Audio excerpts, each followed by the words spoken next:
एक विषय अतिशय गंभीर आहे। जे बीडचे तुरुंग अधिकारी आहेत, पेट्रस जोसेफ गायकवाड, हे तिथं धर्मांतरणाचं काम करतायत। तिथं छत्रपती शिवाजी महाराजांची मूर्ती होती, तुकाराम महाराजांनी छत्रपती शिवाजी महाराजांची मूर्ती या तुरुंग अधिकाऱ्यांनी काढून टाकलेली आहे। गणपतीची एक मूर्ती होती, ती काढून टाकलेली आहे। महामानव विश्वरत्न डॉक्टर बाबासाहेब आंबेडकर साहेबांचा फोटो आणि महात्मा गांधींचा फोटो तो काढून त्यांनी ज्या खोलीमध्ये कचरा टाकला जातो त्या खोलीमध्ये नेऊन टाकलेला आहे।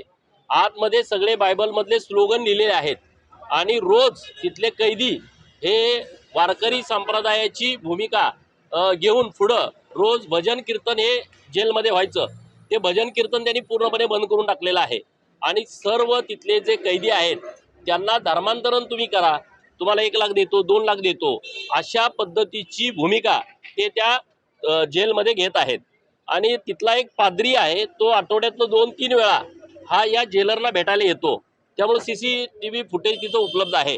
माननीय मुख्यमंत्री महोदयांच्याकडे मी मागणी केलेली आहे की या सगळ्या प्रकरणाची चौकशी करून या तुरुंग अधिकाऱ्याला बडतर्फ करावं, त्याच्यावरती गुन्हा दाखल करावा, अशा पद्धतीचं पत्र मी माननीय मुख्यमंत्री महोदयांना दिलंय।